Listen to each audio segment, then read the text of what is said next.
अस्सलाम वालेकुम स्टूडेंट्स, कैसे हैं आप सब लोग। आज हम लोग सॉल्व करेंगे कि आज के दिन आए हुए नस्ट के पेपर के एमसीक्यूज फिजिक्स के। नस्ट के पेपर के अंदर आज काफी सारे बच्चों ने मेरे बेटे पेपर दिए आपके पास जाके, और उन्होंने रिपोर्ट किया कि आज उनको मल्टीपल टॉपिक्स आपके पास काफी ज्यादा नजर आए, जिसमें डायमेंशंस, जिसमें वेक्टर्स, जिसमें ऑसिलेशंस, और जिसमें सेकंड ईयर की आपके पास इलेक्ट्रिसिटी वाले जो टॉपिक्स हैं वो भी शामिल थे। तो अब उनका जो थोड़ा बहुत हम लोग निचोड़ निकाल सकते हैं, जो निकाल सके हैं, जो स्टूडेंट्स की तरफ से हमारे पास क्वेश्चंस आए जो हमने जमा किए, उनको आओ थोड़ा सा सॉल्व करते हैं। देखते हैं पहला क्वेश्चन आपके पास क्या आया। पहले क्वेश्चन में आपके पास कह रहे हैं given A is equal to B C square D. A जो है आपके पास एक फॉर्मूला है और ए किसके बराबर है, बी सी स्क्वायर डी के बराबर है, पूरे के पूरे। सही हो गया। ए की जो डायमेंशन है वो है ml2 t - 2, जो कि मुझे देखने से लग रही है भाई कि किस चीज की हो सकती है, किलोग्राम मीटर स्क्वायर और सेकंड स्क्वायर। ठीक है, किलोग्राम मीटर स्क्वायर और सेकंड स्क्वायर, ये आपके पास जूल्स की डायमेंशन होती है, एनर्जी की डायमेंशन। यानी बी की डायमेंशन सिर्फ एम है, मास, और सी की डायमेंशन सिर्फ एल है, length. What are the dimensions of D. D की क्या डायमेंशंस होंगी, निकाल के दिखाओ। और निकालते हैं। देखो सबसे पहले तो सवाल ने मुझे जो फॉर्मूला बनाया मैंने वो लिख लिया। क्या फॉर्मूला बताया भाई कि ए बराबर है बी सी स्क्वायर डी के। ए की जगह कह रहा है क्या डायमेंशन लिख दो, ml2 t - 2। सही है सर। बी की जगह क्या डायमेंशन लिख दो, मास लिख दिया सर मैंने। सी की जगह क्या लिख दो, एल लिख दो भाई, यहां से उठा के मैंने एल लिख दिया, और सी पे स्क्वायर है तो एल पे स्क्वायर आ जाएगा। अब डी की जगह मैं लिख देता हूं एक्स। अब आप खुद देख सकते हो कि भाई एक्स इसके बराबर है, दोनों साइड्स कंपैरिजन कर लें। एम से एम कैंसिल, एल स्क्वायर से एल स्क्वायर कैंसिल, एक्स बराबर हो जाएगा हमारे पास फिर किसके, एक्स की डायमेंशन क्या आ जाएगी, t - 2। तो the dimension for x will become t - 2 which is not in A but in option B। तो करेक्ट ऑप्शन क्या हो जाएगा फिर हमारे पास, ऑप्शन बी, t की पावर -2। तो इस तरह का सवाल मेरे पास आपके पास बेटा देखा गया आज के पेपर के अंदर। चलते हैं देखते हैं और क्या सवाल है आपके पास। कहना which thermodynamic process is the one in which temperature remain constant. कौन सा थर्मोडायनेमिक प्रोसेस है जिसके अंदर टेम्परेचर सेम रहता है। ये हम लोगों ने पीछे भी जिक्र किया हुआ है, ये हमारे पास बैच में भी बहुत दफा पढ़ाई गई है बेटा बात, कि आपके पास वो थर्मोडायनेमिक प्रोसेस जिसके अंदर टेम्परेचर सेम रहता है, इस प्रोसेस को हम लोग कहते हैं आइसोथर्मल प्रोसेस। इस प्रोसेस में आइसो का मतलब होता है सेम और थर्मल का मतलब होता है टेम्परेचर। अगर हम बात करते हैं आइसोबैरिक की, तो आइसो मतलब है सेम, बार प्रेशर को रिप्रेजेंट करता है, तो ये सेम प्रेशर प्रोसेस होता है। आइसोकोरिक सेम वॉल्यूम प्रोसेस होता है। जबकि एडियाबैटिक जो है मेरे बेटे आपके पास, एडियाबैटिक एक ऐसा प्रोसेस होता है जिसमें ना सिस्टम में हीट जा सकती है ना सिस्टम से हीट बाहर आ सकती है आपके पास। ठीक हो गया।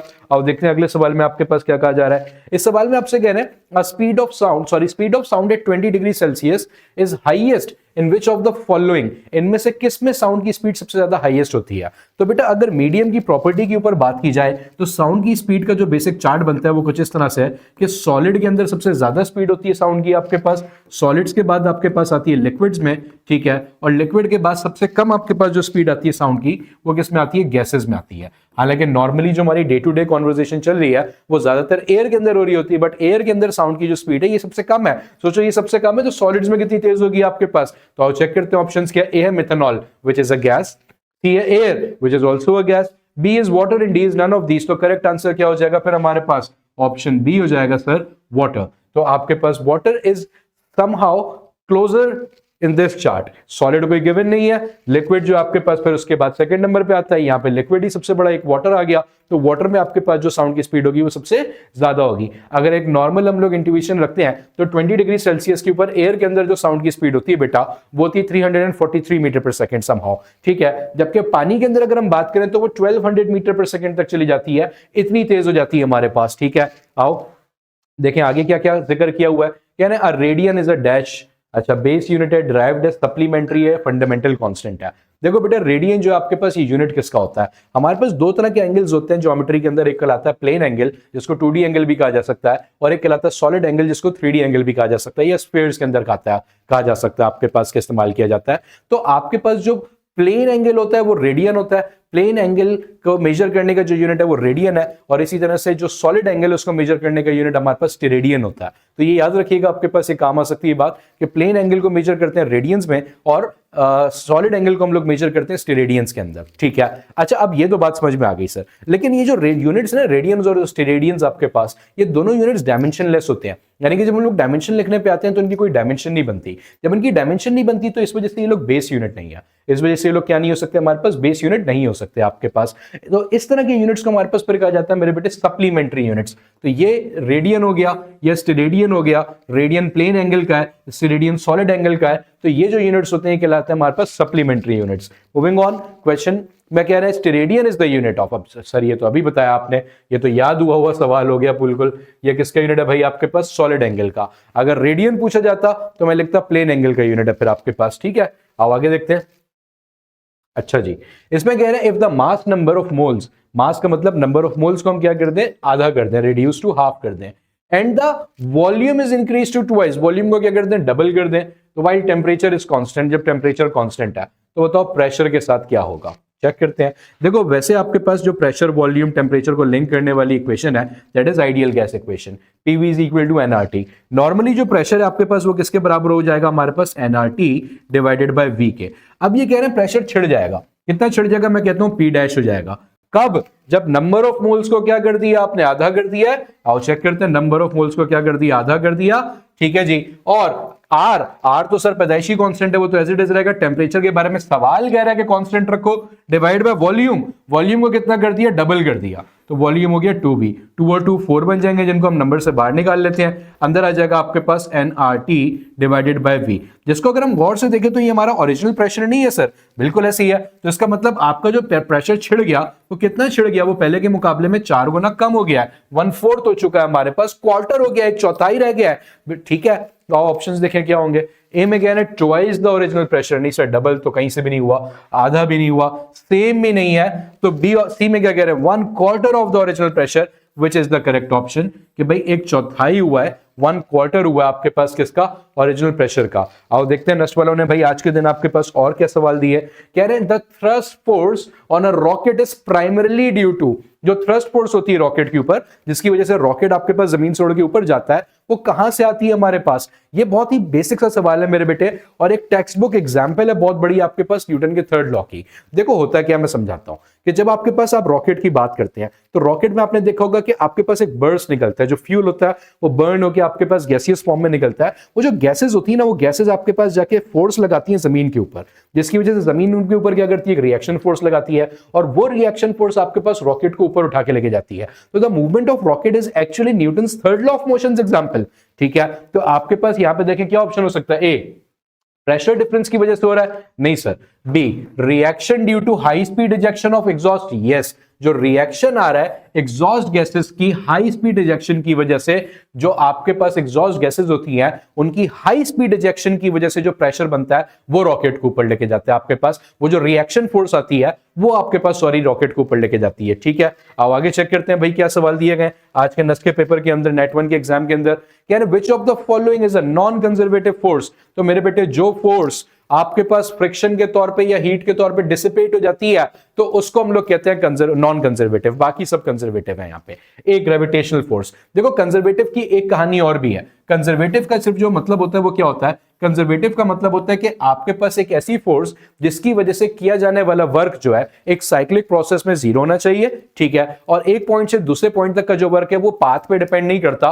तो ये ग्रेविटेशनल फील्ड भी फॉलो करती है, इलास्टिक फोर्स भी फॉलो करती है, और इलेक्ट्रिक फोर्स भी फॉलो करती है। तीनों कंजर्वेटिव होती हैं। जबकि फ्रिक्शनल फोर्स जो है डिसिपेट हो जाती है। बहुत बेसिक सी एग्जांपल है, हाथ रगड़ो अपने पास, फ्रिक्शन की वजह से हीट जनरेट हो जाएगी। तो फ्रिक्शन जब डिसिपेट हो जाती है हमारे पास, इस वजह से कहा जाता है कि ये एक नॉन कंजर्वेटिव फोर्स है, ये एक नॉन कंजर्वेटिव फोर्स है आपके पास। लेट्स मूव ऑन, देखते हैं भाई नेट 1 में और क्या क्या सवाल दिए गए। कह रहे हैं the dimension of v square over r is equal to, अगर तो ये फॉर्मूला तुम्हें याद है तो बहुत अच्छी बात है। ये फॉर्मूला है सेंट्रीपिटल एक्सेलरेशन का, नहीं याद कोई बात ही बना लेते हैं। v square over r, velocity होती है मीटर पर सेकंड, उस पर स्क्वायर है, डिवाइडेड बाय रेडियस, रेडियस का यूनिट होता है मीटर पर सेकंड। तो ये क्या बन जाएगा? Metre square per second square divided by metre, metre ने मीटर को काटा, क्या बच गया? मीटर पर सेकंड स्क्वायर। एंड मीटर पर second square is actually the unit of acceleration. तो लाओ क्या जवाब है भाई? Sir option A acceleration. जिन बच्चों को फॉर्मूला याद है वो फॉर्मूला देख के भी डायरेक्टली बता सकते हैं। सेंट्रीपिटल एक्सेलरेशन का फॉर्मूला है आपके पास v स्क्वायर ओवर r। अब आगे देखते हैं अगला सवाल जो भाई नेट 1 में देखा गया आज आपके पास ज्यादातर, वो सवाल में पूछ रहे हैं Michelson's interferometer is widely used for, sorry mainly used for, Michelson interferometer को हम लोग क्या मेजर करने के लिए यूज करते हैं? तो देखो बेटा आपके पास माइकलसन इंटरफेरोमीटर को अगर आपने मिनट चेक करनी है कि भाई उसमें क्या चीज निकाली जा सकती है, तो उसमें हम लोग इंटरफेरेंस के पैटर्न्स बना के निकालते हैं। क्या समझना, उसमें हम लोग इंटरफेरेंस के पैटर्न निकाल के बनाते हैं। उसमें जो कंस्ट्रक्टिव इंटरफेरेंस का आपके पास कंडीशन आती है वो कुछ इस तरह से आती है, m lambda is equal to 2x। इस फॉर्मूले को यूज किए जाके आपके पास हमेशा जो मोनोक्रोमेटिक लाइट इसमें यूज की जा रही होती है उसका आपके पास क्या निकाल लिया जाता है, उसका आपके पास वेवलेंथ निकाल ली जाती है यहां से। तो वेवलेंथ निकालने के लिए हमारे पास हम लोग यूज करते हैं मेरे बेटे आपके पास जो भी माइकलसन इंटरफेरोमीटर की अरेंजमेंट है, इसको यूज किया जा रहा है लाइट की वेवलेंथ निकालने के लिए। तो आपके पास आंसर क्या हो जाएगा, उसको पोलराइजेशन नहीं सर, इंटरफेरेंस के लिए इस्तेमाल करते हैं। रिफ्रैक्टिव इंडेक्स निकाल सकते हैं, नहीं। मैग्नेटिक फील्ड स्ट्रेंथ से तो ताल्लुक ही नहीं है इसका। तो करेक्ट आंसर क्या हो जाएगा, या तो वेवलेंथ निकाल सकते हैं या वेरी स्मॉल लेंथ डिफरेंसेस है। कितनी स्मॉल, जितनी छोटी आपके पास लाइट की विजिबल लाइट की वेवलेंथ होती है उतनी छोटी अगर हमारे पास लेंथ्स हो जाए तो उन स्मॉल लेंथ डिफरेंसेस को भी फाइंड आउट किया जा सकता है आपके पास माइकलसन इंटरफेरोमीटर को यूज करते हुए। अब आगे देखते हैं इस क्वेश्चन में आपके पास क्या बोल रहे हैं, जो भाई नेट वन में देखा गया आज, कह रहे हैं in some numerical problems the symbol L is commonly used for. L का सिंबल इनमें से किसके लिए इस्तेमाल होता है, म्यूचुअल इंडक्टेंस। म्यूचुअल इंडक्टेंस को तो सर हम कैपिटल एम से रिप्रेजेंट करते हैं। कैपेसिटेंस सी से की जाती है, रेजिस्टेंस आर से की जाती है, जबकि सेल्फ इंडक्टेंस की जाती है एल से।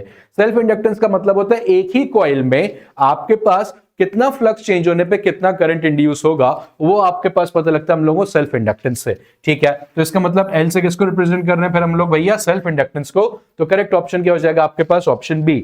मूविंग ऑन, इस सवाल में अच्छा जी, तो फिर अगला सवाल जो कि हम लोगों को नेट वन में आज देखने को मिला वो कुछ इस तरह का है। कह रहे हैं if a is the acceleration over here is equal to p over t square where t is time plus r over t की power 4 where t is time again, कह रहे what are the units of p and r respectively। p और r के क्या units होंगे ये बताइए। अब आप आओ चेक करते हैं भाई क्या यूनिट्स होंगे हमारे पास।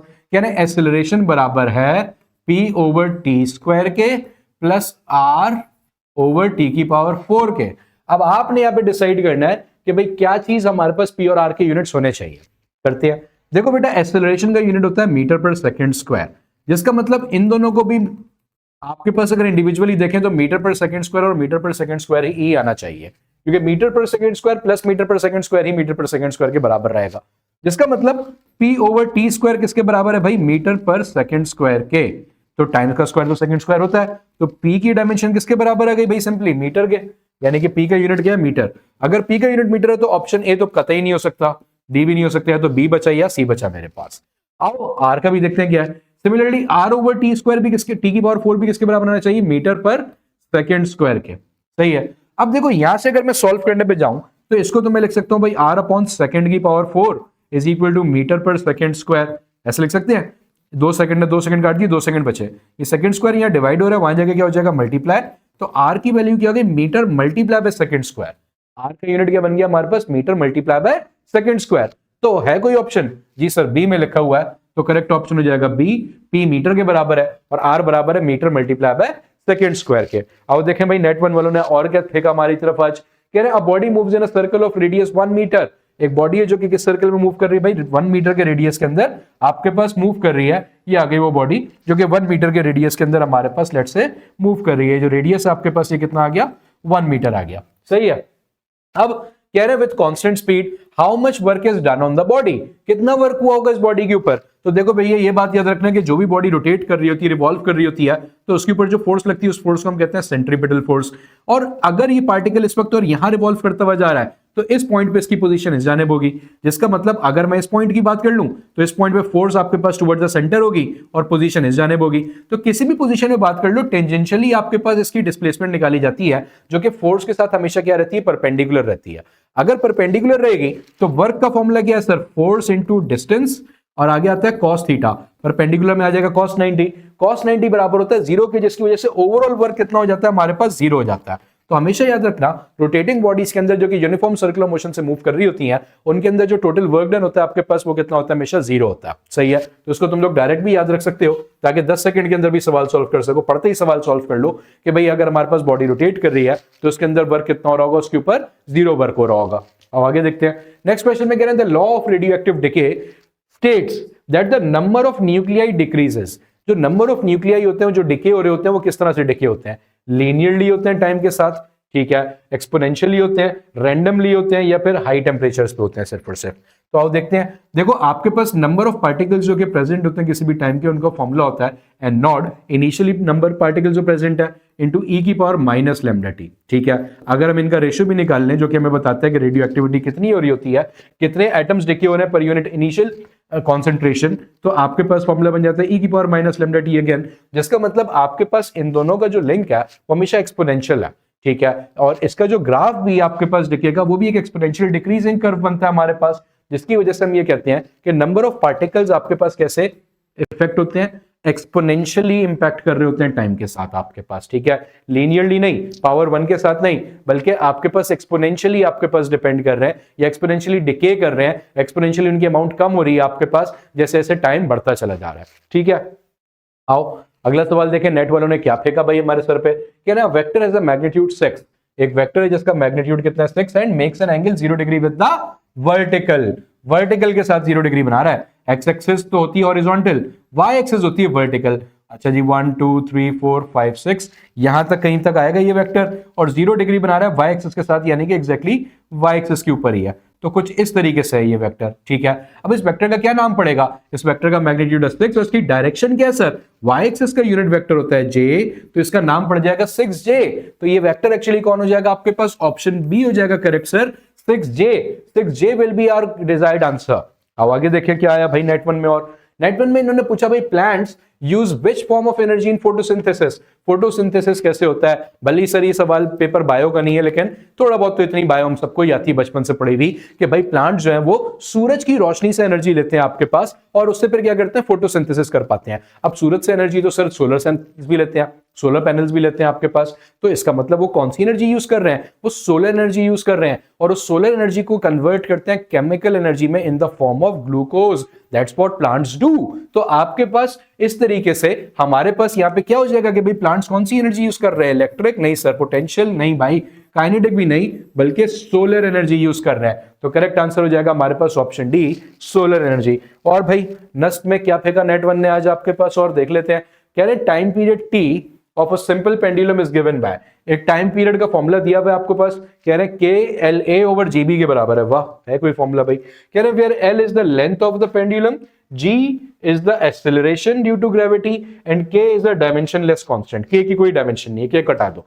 L और G जो है उनकी वैल्यू बता दी, L लेंथ है, G ग्रेविटेशनल एक्सेलरेशन है। डन हो गया। कह रहे what are the values of A and B, A और B की क्या वैल्यू होगी। इसको करने के दो तरीके हैं, या तो जहन में फौरन से ले आओ टाइम पीरियड का फॉर्मूला, जो कि क्या होता है 2 pi under root L over G। 2 pi dimensionless quantity है, बिल्कुल K की तरह, सही है। L के ऊपर क्या पावर आ रही है सर, रूट है, यानी कि 1/2। G के ऊपर क्या पावर आ रही है सर, रूट है, यानी कि 1/2।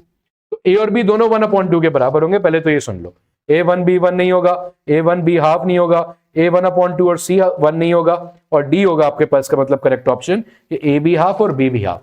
लेकिन सर इसको सॉल्व करने को आ जाए, अगर टाइम पीरियड नहीं पूछा होता, कोई और चीज पूछ ली होती मुझसे, और मुझसे कहते हैं सॉल्व करके दिखाओ, और मुझे सॉल्व करना पड़ जाता, तो फिर मैं कैसे करता हूं समझो।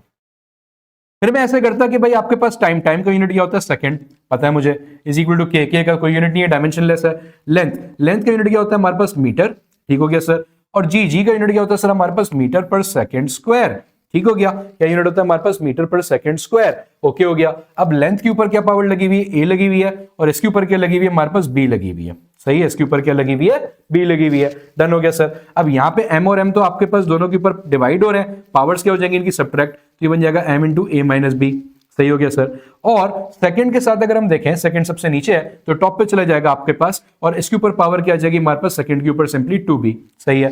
सेकंड के ऊपर पावर कितनी आ जाएगी हमारे पास, 2b। डन हो गया सर। अब अगर हम यहां से कंपेयर करें, देखो सेकंड से पहले कुछ नहीं लिखा हुआ, मीटर लिखा हुआ है, नहीं सर, तो मीटर अगर लिखा भी होता तो उसके ऊपर पावर क्या होती है, 0। अब मीटर की पावर 0 बराबर है मीटर की पावर A माइनस B के। इसका मतलब इक्वेट अगर मैं कर लूं तो A माइनस B किसके बराबर है, 0 के, सही है। और सेकंड के ऊपर कोई पावर नहीं है तो कितनी है, 1 है। सेकंड की पावर यहाँ 1 है, यहाँ कितनी है, 2b। इक्वेट कर लो तो इसका मतलब 2b बराबर है किसके, आपके पास 1 के, सही है। तो अगर a माइनस बी 0 के बराबर है, तो इसका मतलब यहां से मेरे पास रेफरेंस क्या बना कि a बराबर हो जाएगा b के, जो a की वैल्यू वही b की वैल्यू, और b की वैल्यू क्या है, 1/2 है सर। तो a की भी कितनी हो जाएगी, 1/2। इस तरह से मैंने प्रूव भी कर दिया भाई कि आंसर क्या आ रहा है, हाफ और हाफ आ रहा है। इजी क्वेश्चंस है, देखो घुमा के दिए जाते हैं, जाहिर सी बात है नस्ट है, इतना आराम से तो देंगे नहीं तुम्हें सवाल, लेकिन अगर तुमने अच्छी सी तैयारी करनी होती है तो फिर मेरे बेटे तैयारी की भी होती है सॉरी, तो फिर ये सारी चीजें आसान लगने लग जाती हैं। ठीक है, और अल्हम्दुलिल्लाह मेरे बेटे इस दफा आपके पास जो हमारे बैच के स्टूडेंट्स रहे हैं उन लोगों ने काफी ज्यादा आपके पास रिपोर्ट किया कि उन्होंने चूंकि जो प्रैक्टिस शीट सॉल्व करी थी, जो फुल लेंथ पेपर सॉल्व किए थे, वो डिफिकल्टी लेवल पे इतने ज्यादा थे आपके पास कि उनको ये सारे सवाल आसान लग रहे थे। इवन कि अभी आप लोग देखोगे कि आज ही हमारे पास हमारा माशाल्लाह से स्कोर आया है 166 का। उस बच्चे के साथ जब हम लोगों ने बात करी तो उसने बोला कि सर आप लोगों ने इतनी मुश्किल चीजें और इतनी भरमार चीजें प्रैक्टिस को दे दी थी कि मैं इजीली उसके बाद मुझे लगा नस्ट का सवाल तो बहुत आसान है, नस्ट का टेस्ट तो बहुत हलवा है, और मैंने इजीली 166 स्कोर कर लिया उसके बाद। तो ये वाकई में उस बच्चे की स्टेटमेंट है आपके पास, सनी की स्टेटमेंट्स हैं, जो कि अभी आप थोड़ी देर के बाद अगर इस वीडियो के देखोगे इंशाल्लाह ताला तो आपको अपलोड होकर उसका इंटरव्यू भी नजर आएगा यहीं पे चैनल के ऊपर, तो जरूर देखिएगा उसको और देखिएगा कि कैसे नस्ट के अंदर बच्चे हाई स्कोर लेकर आते हैं आपके पास। आओ अगला सवाल देखते हैं, नस्ट वालों ने क्या थ्रो किया हम पे। कह रहे हैं अ फोटोन ऑफ 0.8 MeV, एक फोटोन है जो कि कितनी MeV का है हमारे पास, 0.8 MeV का है। कह रहे हैं interacts with matter, which effect is this. अच्छा मजे की बात है, ये वाला सवाल मैं काफी दफा करवा चुका हूं, पिछले भी दिनों में बहुत आया देखने को, आज के दिन में भी नजर आया दोबारा से हमारे पास। ये आता किस तरह से है इसको याद रखना। अगर हमारे पास इलेक्ट्रॉन्स की एनर्जी किलो इलेक्ट्रॉन वोल्ट में होती है, फोटॉन्स की सॉरी, अगर फोटॉन्स की एनर्जी किलो इलेक्ट्रॉन वोल्ट में होती है तो वो कैपेबल होते हैं फोटो इलेक्ट्रिक इफेक्ट करने के। वो किसके कैपेबल होते हैं आपके पास भैया, फोटो इलेक्ट्रिक इफेक्ट करने के। इसी तरीके से अगर हमारे पास 0.1 से लेके 0.9 मेगा इलेक्ट्रॉन वोल्ट तक कहीं पे आ रहा है तो वो आपके पास कैपेबल होते हैं कॉम्पटन इफेक्ट करने के, क्योंकि फोटो इलेक्ट्रिक इफेक्ट नॉर्मली करती हैं विजिबल और अल्ट्रावायलेट रेडिएशंस जिनकी एनर्जी किलो इलेक्ट्रॉन वोल्ट में होती है। कॉम्पटन इफेक्ट परफॉर्म करता है एक्सरेज की एनर्जी इस रेंज में होती है, और पेयर प्रोडक्शन के लिए हमें चाहिए होती है 1.02 MeV से ज्यादा, जो कि आपके पास गैमा रेस करती हैं पेयर प्रोडक्शन। तो अब यहां से अब आप खुद देख सकते हो भाई कि अगर आपके पास 0.8 MeV का इलेक्ट्रॉन फोटोन है तो कौन सा इफेक्ट होगा, फोटो इलेक्ट्रिक, कॉम्पटन या पेयर। तो भाई आपके पास सर यहाँ पे कॉम्पटन इफेक्ट आपके पास हो जाएगा, करेक्ट आंसर ऑप्शन बी। कल के दिनों में जब ये देखा गया था तो उसमें हमारे पास सवाल आया था 0.1 MeV, 0.1 होता तो भाई मैं इसको इसमें लग देता कॉम्पटन में, लेकिन अगर आता है मेरे पास 0.1 MeV से कम है तो फिर मैं डाल देता फोटो इलेक्ट्रिक इफेक्ट में। मेरे पास आता है कि 1.02 से ज्यादा है तो फिर मैं डाल देता पेयर प्रोडक्शन के अंदर इस सवाल को। ठीक हो गया। और देखें और क्या दिया नस ने आज हमें, कह रहे हैं uniformly charge conducting sphere has radius r। सही है, एक स्फीयर है उसके ऊपर यूनिफॉर्मली चार्ज डिस्ट्रीब्यूट हुआ है, कह रहे हैं उसका रेडियस कितना है r, और उसकी इलेक्ट्रिक फील्ड उसके अंदर कितनी है, 0 है। उस स्फीयर के अंदर इलेक्ट्रिक फील्ड कितनी है, 0 है। कह रहे हैं what is the potential difference between the centre at any point inside. Centre से लेके पोटेंशियल बताओ ये कितना बनेगा। सर पोटेंशियल का फॉर्मूला होता है आपके पास AD।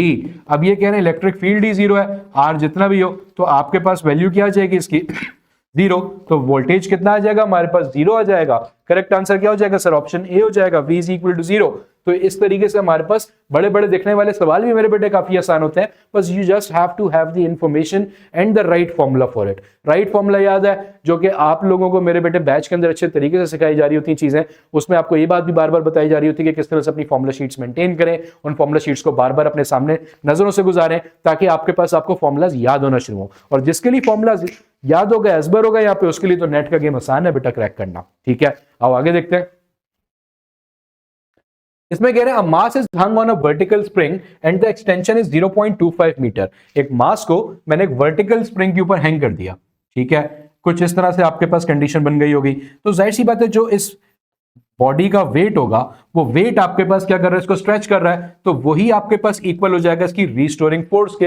वो वेट किसके इक्वल हो जाएगा हमारे पास, उस स्प्रिंग के अंदर आने वाली रीस्टोरिंग फोर्स के, जो कि इसको वापसी मीन पोजीशन तक लेके जाना चाहती है। तो इसका मतलब सर वेट बराबर हो गया किसके, रीस्टोरिंग फोर्स के। वेट होता है mg और रीस्टोरिंग फोर्स होती है हमारे पास kx। अगर मैं यहां से थोड़ी सी छेड़छाड़ करूं तो आपके पास ये जो k/m है ये किसके बराबर आ जाएगा हमारे पास, g/x के, जिसमें g ग्रेविटेशनल एक्सेलरेशन होती है और x एक्सटेंशन को कहते हैं या डिस्प्लेसमेंट को कहते हैं आपके पास। ठीक हो गया सर।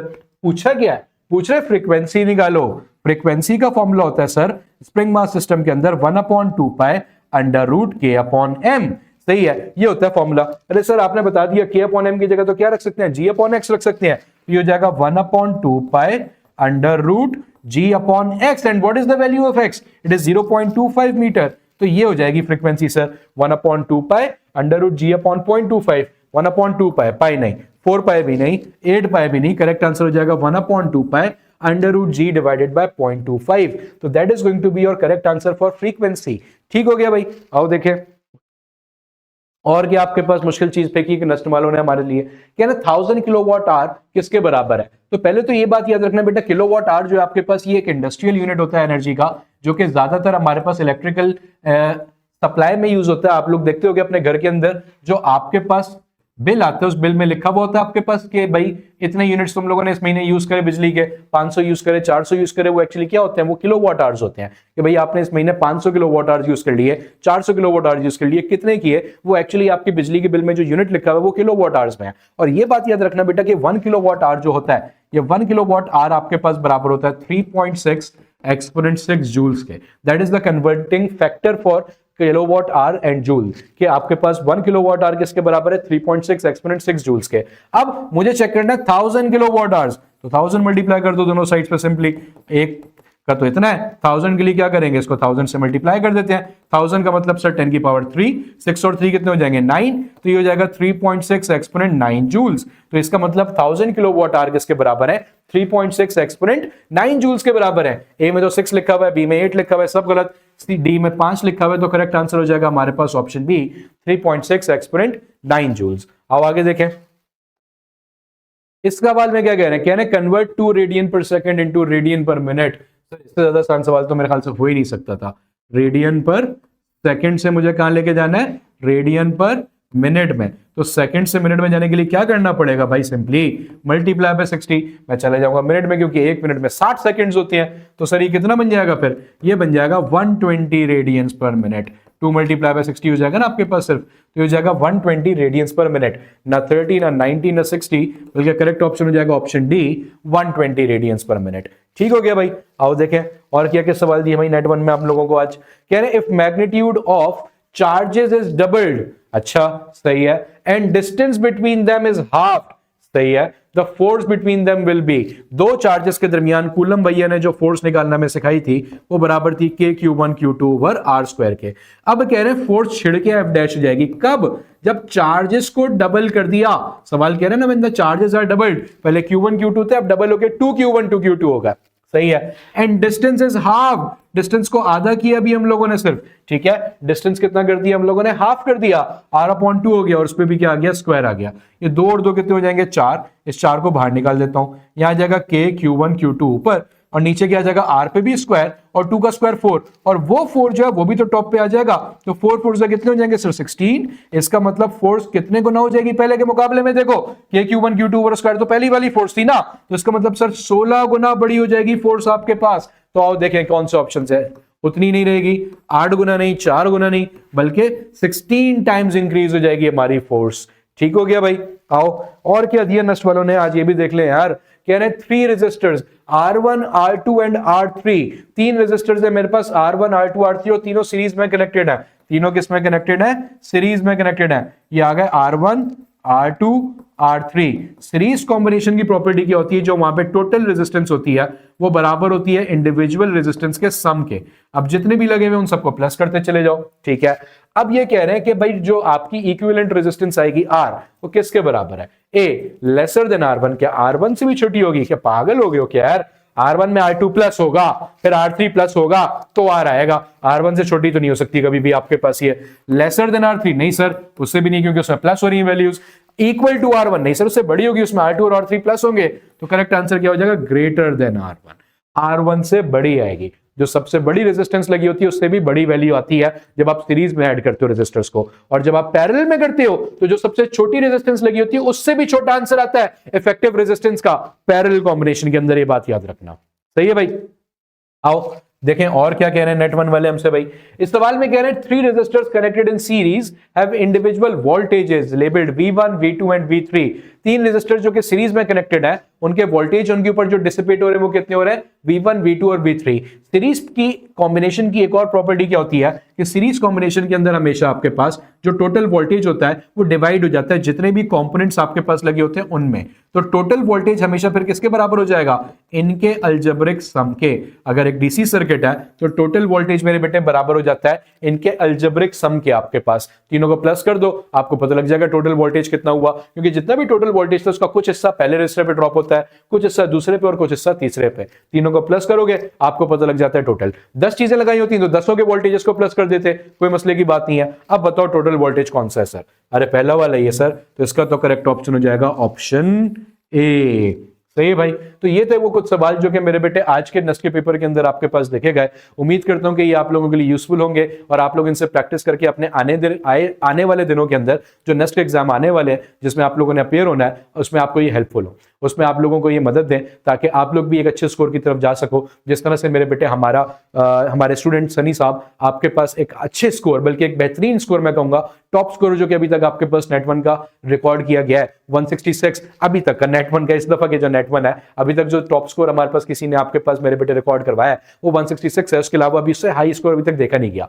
तो इसका मतलब ये है कि मेरे बेटे उस बच्चे के अंदर ऐसा क्या ही खासियत होगी कि उसने ये स्कोर अचीव कर लिया। कुछ तो मेरे बेटे उसको दी जाने वाली गाइडेंस, कुछ तो उसको दिए जाने वाले लेसन्स, कुछ तो उसको दिए जाने वाले प्रैक्टिस मटेरियल का भी तो फायदा होगा ना आपके पास। तो वो तमाम चीजें मेरे बेटे अगर आप भी अवेल करना चाहते हो तो आप भी ज्वाइन कर सकते हो हमारे बैच को। डिटेल्स आपको यहाँ पे डिस्क्रिप्शन में मिल जाएंगी, ऊपर हेडर पे भी आप देख सकते हैं कि आपके पास एक नंबर चल रहा होगा, उस पर आप कॉन्टैक्ट करके हमारे पास मेरे बेटे हमारे इंक्वायरी ऑफिसर से राब्ता कर सकते हैं और उससे बात कर सकते हैं बैच ज्वाइन करने के बारे में। तो यहाँ पे मुझे दीजिएगा इजाजत, सैयद हंजला बुखारी को, अल्लाह हाफिज। सेकंड नंबर के ऊपर आप लाजमी तौर के ऊपर अगर आपके नेट वन में जो भी स्कोर आया, नेट टू की तैयारी अभी से स्टार्ट करें। नेट वन में स्कोर कम आना एक नेचुरल बात है, पहली दफा बच्चा टेस्ट देता है। किसी भी नेट के अंदर किसी भी पार्ट का सिलेबस ज्यादा या कम नहीं आता। आपके पास मिक्स सिलेबस होता है फर्स्ट और सेकंड ईयर के एफएससी का, एप्टीट्यूड का। तो रिमेंबर दिस थिंग, तैयारी पूरी करनी है। तो आपको बैजेस के अंदर क्या खास बात मिलती है जो आपको यूट्यूब पे नहीं मिलती, मैं वो डिफाइन कर देता हूं। भाई बैजेस का सबसे बड़ा फायदा ये होता है जो आपको कहीं पे भी यूट्यूब पे नहीं मिलेगा। सबसे पहले नंबर के ऊपर लाइव क्लासेस के ऊपर कंप्लीट कोर्स आप लोगों का कवर होता है स्मार्ट बोर्ड के ऊपर। हर सब्जेक्ट के मल्टीपल टीचर्स होते हैं, मल्टीपल फैकल्टी मेंबर्स होते हैं, यानी कि मल्टीपल टीचर्स आप लोगों को चीजें कवर अप करवाते हैं और कंप्लीट वीक के ऊपर क्लासेस आपकी एक्सपेंड हो रही होती हैं। अब कोई बच्चा अगर वीक डेज पे बिजी है तो वीकेंड की क्लासेस को ले ले, कोई वीकेंड पे बिजी है तो वीक डेज के ले ले। बट अगर आप चाहते हो कि नेट 2 तक कंप्लीट कोर्स कवर हो तो अपने कंप्लीट वीक की क्लासेस को लाजमी लेना है। सेकंड नंबर के ऊपर जो भी लाइव क्लास होती है बेटा ये हमारे स्पेशलाइज्ड एलएमएस पोर्टल के जरिए होती है और बहुत जल्द आप लोगों को ऐप का इंशाल्लाह ताला एक्सेस भी मिल जाएगा। तो ये एलएमएस पोर्टल के जरिए होती है। एलएमएस पोर्टल को सिर्फ वही बच्चा ज्वाइन कर सकता है अपने आईडी पासवर्ड के जरिए जो हम प्रोवाइड करते हैं, वहीं से आप लाइव क्लास को लेते हो और जो भी लाइव क्लास कंडक्ट होती है उसकी रिकॉर्डिंग भी आप लोगों को प्रॉपर्ली प्रोवाइड की जाती है। सेकंड नंबर के ऊपर जो हमारा सबसे खास फीचर है कि भाई लाइव क्लास के अंदर टीचर जो भी टॉपिक कवर अप करवाएगा, जो भी टॉपिक आपको लाइव क्लास के अंदर टीचर कवर करवाएगा, हर सब्जेक्ट के 2 प्रोफेसर हैं। जो भी टीचर आपको क्लास में टॉपिक कवर करवाएगा वो उसका प्रैक्टिस शीट, प्रैक्टिस मटेरियल खुद प्रोवाइड करेगा। आपको खुद से कोई चीज परचेज करने की जरूरत नहीं है, वो प्रैक्टिस शीट आपको प्रोवाइड की जाएगी और उस प्रैक्टिस शीट का वीडियो सॉल्यूशन भी आपको मिलता है। क्लास में जो टॉपिक कवर होगा, लेट्स सपोज इंटीग्रेशन कवर हुई, उसके 400 क्वेश्चन की 300 क्वेश्चन की प्रैक्टिस शीट मिल गई और फिर उस प्रैक्टिस शीट के अंदर टॉपिकल वाइज क्वेश्चन मौजूद होंगे जिसको हम टीपीपीस कहते हैं, टॉपिकल पास्ट पेपर्स के क्वेश्चंस। 400 पाकिस्तान की हर यूनिवर्सिटी के उसमें पास्ट पेपर्स के क्वेश्चन मौजूद होंगे, सारे क्वेश्चन ऑलरेडी मौजूद होंगे। और फिर जो हमारे एक तीसरे मेंबर होते हैं जो फैकल्टी के हर सब्जेक्ट के, जिनका नाम होता है टेस्टिंग डिपार्टमेंट के टीचर, उनका काम होता है उस प्रैक्टिस शीट का वीडियो सॉल्यूशन प्रोवाइड करना।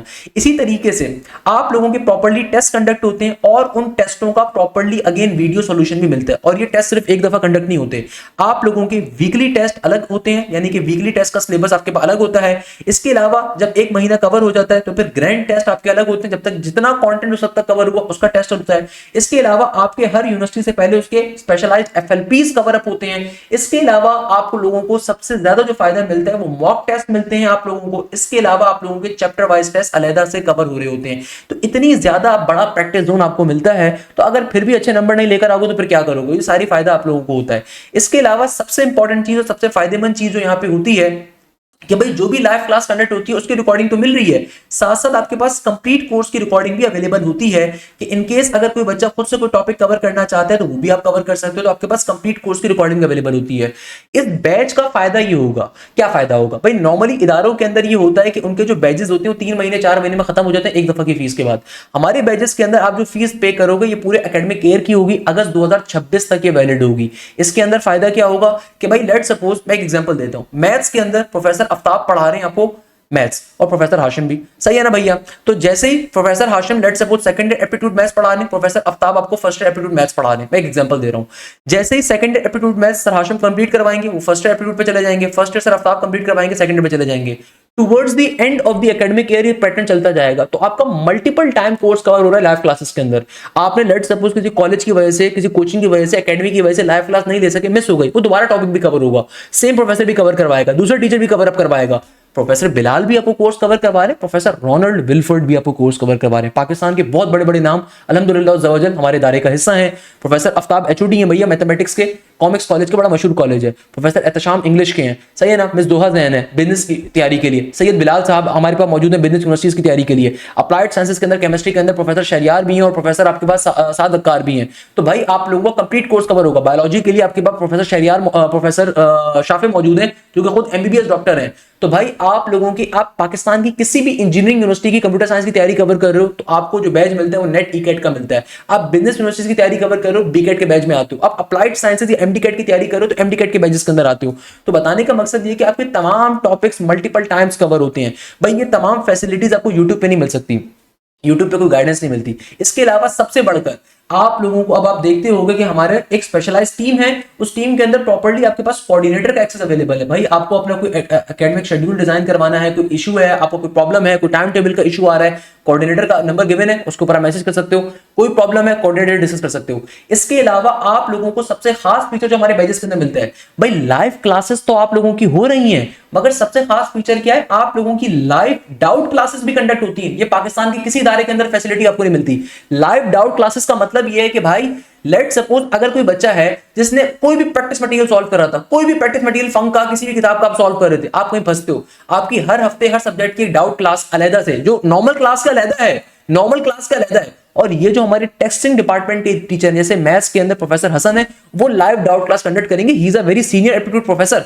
तो वो उनकी जिम्मेदारी ये होती है कि तमाम टेस्टों का वीडियो सॉल्यूशन बनाना, तमाम प्रैक्टिस मटेरियल का वीडियो सॉल्यूशन बनाना, इसके अलावा लाइव डाउट क्लास कंडक्ट करना। अगर एक हफ्ते में प्रोफेसर आफ्ताब के, प्रोफेसर हाशिम की क्लासेस अलहदा हुई, दोनों का प्रैक्टिस मटेरियल अलहदा होगा, दोनों का वीडियो सॉल्यूशन डिजाइन करना, दोनों की लाइव डाउट क्लास को कंडक्ट करना। हर सब्जेक्ट में ये सिनेरियो, जैसे कि प्रोफेसर उस्मान हमारे पास मौजूद है फिजिक्स के अंदर, केमिस्ट्री के अंदर दूसरे प्रोफेसर मौजूद हैं, बायो के अंदर दूसरे मौजूद हैं, इंग्लिश के अंदर प्रोफेसर एहतशाम ही खुद अपनी डाउट क्लास भी कंडक्ट कर रहे होते हैं। मिस जोहा जैन आपको मिलती है बिजनेस स्कूल यूनिवर्सिटी के बच्चे तैयारी कर रहे होते हैं उनके लिए। इसके अलावा ना सिर्फ ये, बल्कि आपके सपोर्ट व्हाट्सएप ग्रुप अलहदा होते हैं। सपोर्ट व्हाट्सएप ग्रुप आप लोग जो है ना बारी बारी जो मैसेज कर रहे होते हैं लोगों को, भाई व्हाट्सएप ग्रुप में ऐड कर दो, तो आप लोगों के स्पेशलाइज्ड बैच के व्हाट्सएप ग्रुप्स होते हैं जहां पे डाउट टीम अलहदा है। अब आप सोचो कि यार 8,000 रुपए फीस ले रहे हैं, कितना चीजें प्रोवाइड कर रहे हैं। सपोर्ट व्हाट्सएप ग्रुप्स का मतलब ये होता है कि भाई वहां पे डाउट टीम हमारी अलहदा है। ये डाउट टीम टीचर्स की नहीं है, वो जूनियर टीचर्स होते हैं जो कि भैया डिफरेंट यूनिवर्सिटीज, अच्छी यूनिवर्सिटीज में बैठे हुए, वो हमारे डाउट टीम में मौजूद हैं।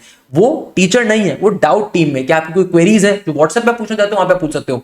तो सपोर्ट व्हाट्सएप ग्रुप के ऊपर डाउट टीम अलग होती है। तो आपको ये तमाम फीचर्स मिलने हैं। अगर ये फीचर्स यूट्यूब पे कहीं मिल जाए बेटा तो हमें भी बता दीजिएगा, हम भी वहां से कर लेंगे। ऐसा पॉसिबल नहीं है। तो अल्हम्दुलिल्लाह ज़वजल बेतहाशा बच्चे बैचेस में आते हैं हर साल और बहुत अच्छा परफॉर्म करते हैं। तो अगर आप चाहते हो कि भैया नेट 2 की, नेट 3 की, नेट 4 की, ई कैट की, या फिर एमडी कैट की, या बी कैट की, या नस बिजनेस स्कूल की, या फिर फास्ट यूनिवर्सिटी की, एनईडी की, मेहरान की, आईबी की, लम्स की, जीआईके की, एनटीएस की, किसी भी यूनिवर्सिटी की आप तैयारी कवर करना चाहते हो, आपके स्पेशलाइज्ड बैचेस होंगे जिन बैचेस में एफएलपीज भी कवर करोगे, मॉक टेस्ट भी कवर करोगे, पास्ट पेपर्स भी कवर करोगे। उसके लिए बैच का हिस्सा लाजमी तौर पर बनना ही बनना है। जज़ाकल्लाहु खैर, thank you so much. Hashim दिया साइनिंग ऑफ।